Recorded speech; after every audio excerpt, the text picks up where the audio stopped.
pour cette nouvelle vidéo de les clés de la réussite. Donc après avoir parlé du sujet d'invention, maintenant nous allons parler du sujet de réflexion. Donc ayant été élève de 3e, je sais que pour pas mal d'entre nous, on sait que le sujet de réflexion est beaucoup plus compliqué que le sujet d'invention. Mais attention, en vrai, si on comprend bien la méthode, si on a bien analysé comment faire son plan, vous pouvez voir que c'est finalement beaucoup plus simple et les correcteurs sont beaucoup plus gentils sur ce type de sujet. Donc sujet qui peut être plus facile.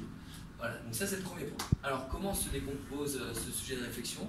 Donc d'abord, partie 1, analyse du sujet et préparation. Donc un sujet de réflexion, souvent, comme vous avez pu voir cette année, c'est souvent une question.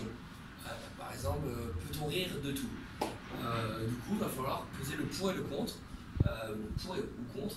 Et donc, je vous invite sur votre feuille de brouillon à faire un tableau avec 2 colonnes. Et tous les arguments que vous pensez être pour, vous mettez d'un côté, contre d'un côté. Et donc, au final, essayez de trouver 3 arguments de chaque. Et une fois que c'est fait, au final, vous avez déjà donc, vos 2 parties.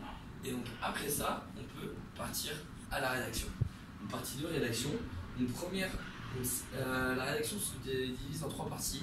La première, donc l'intro, qui est égale au contexte. C'est-à-dire, voilà, vous allez introduire le sujet. Si vous pouvez trouver une phrase d'accroche, ça peut être pas mal. Et donc, contextualiser le sujet. Et à la fin de l'intro, vous évoquez la question, peut-on rire de tout, par exemple. Et enfin, vous évoquez votre plan. Donc, le plan, ça nous amène au développement. Donc, vous pouvez le faire le plus simple, c'est en 2 parties. Donc, ce que j'ai dit, pour une première partie, contre en deuxième partie. Donc voilà, vous mettez vos 3 arguments de façon reliée, que ça soit assez lisible. Et à la fin, ça nous amène à la conclusion. Donc la conclusion, vous allez faire un bilan de ce que vous avez fait par rapport au pour, au contre, et vous apporter du coup une solution en essayant de mixer en fait le pour et contre, qu'il n'y a pas que du oui, que du non, et un petit mix. Souvent les correcteurs aiment bien ça. Et donc enfin, je vais vous dire 3 petits conseils. Donc, tout d'abord, c'est important, donc l'orthographe, comme j'ai dit avant, mais j'insiste, ça compte énormément. Donc faites attention à cela.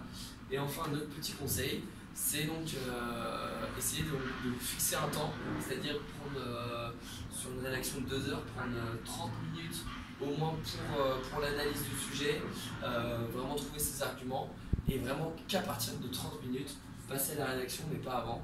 Ça vous évitera de faire beaucoup d'erreurs. Donc voilà, j'espère que vous avez appris de cette vidéo et on se retrouve pour une prochaine fois.